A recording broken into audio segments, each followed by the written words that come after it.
आज का हमारा टॉपिक है असाइनमेंट ऑपरेटर। सबसे पहले देखते हैं कि ऑपरेटर क्या होता है। जो ऑपरेशन परफॉर्म करना होता है उसे हम ऑपरेटर का नाम देते हैं, और जो डेटा होता है उसे ऑपरेंड कहते हैं। हमने क्या कहा, ए और बी दो वेरिएबल है जिनमें ए 10 और 3 वैल्यू स्टोर्ड है, उसे ऑपरेंड कहेंगे। और ऑपरेशन अगर हमें प्लस माइनस मल्टीप्लाई डिवाइड करना है तो उसे हम ऑपरेटर का नाम देंगे। असाइनमेंट ऑपरेटर की अगर हम बात करते हैं, असाइनमेंट ऑपरेटर क्या होते हैं हमारे। सबसे पहले प्लस इक्वल टू, फिर माइनस इक्वल टू, फिर इक्वल टू का साइन, फिर डिवाइड इक्वल टू, फिर मॉड इक्वल टू, फिर मल्टीप्लाई इक्वल टू।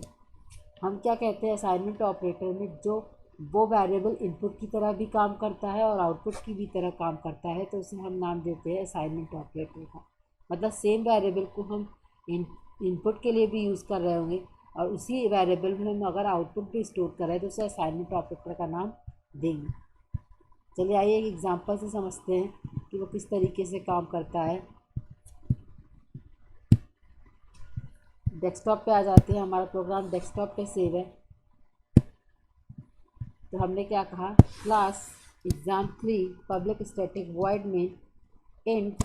सबसे पहले हमने इक्वल टू का असाइनमेंट ऑपरेटर इक्वल टू का साइन भी होता है, तो n इक्वल टू 10 हमने रखा। तो इनपुट n में वैल्यू क्या स्टोर है, 10 स्टोर है। फिर उसके बाद हमने क्या कहा, दूसरा n plus equal to 5।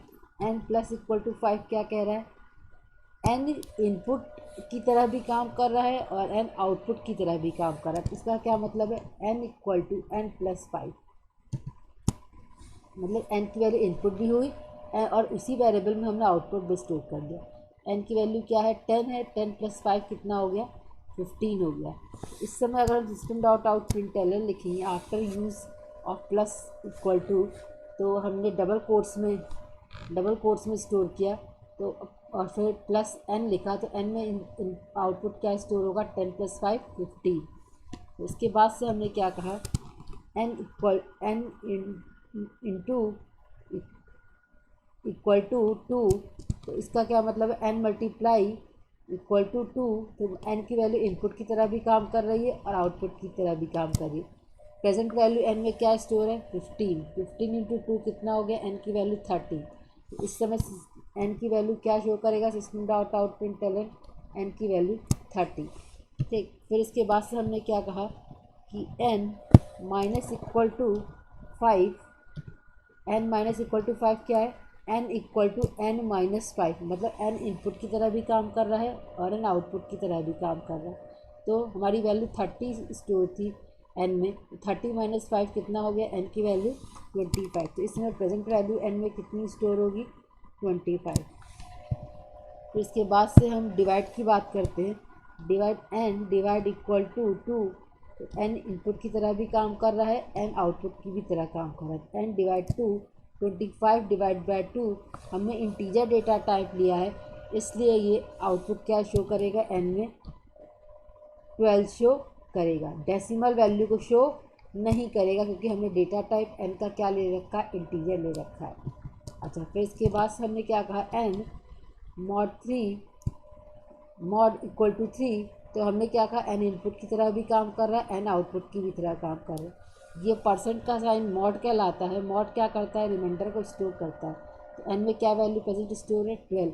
12 mod 3 क्या होगा, रिमाइंडर क्या बचेगा, 0। तो n की वैल्यू क्या शो करेगा इस समय, 0। अब इसी प्रोग्राम को अगर हम रन कराते हैं तो हमारा आउटपुट, आइए तो आउटपुट क्या शो करेगा। हम सबसे पहले डेस्कटॉप पे चलते हैं, हमारा आउटपुट डेस्कटॉप पे स्टोर है। सी डी डेस्कटॉप जावा सी exam3 हमारी फाइल का नाम है, डॉट जावा, फिर जावा exam3 फाइल का नाम।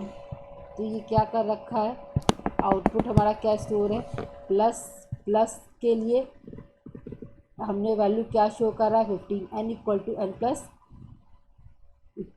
एन प्लस 5 क्या शो कर रहा है, 15 शो कर रहा है।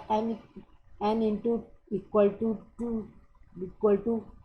टू कितना शो कर रहा है, 30 शो कर रहा है। n minus equal to 25 show कर रहा है, N divide equal to 12 show कर रहा है, N mod equal to 0 show कर रहा है। इसी तरीके से असाइनमेंट ऑपरेटर का इस्तेमाल किया जाता है, जो कि एक इनपुट की तरह भी काम करता है और एक आउटपुट की तरह भी काम करता है। आगे हम वीडियो में देखेंगे कि हमारे लॉजिकल ऑपरेटर और रिलेशनल ऑपरेटर किस तरीके से काम करते हैं और कंडीशनल ऑपरेटर के किस तरीके से काम करते हैं। आज के लिए बस इतना ही, धन्यवाद।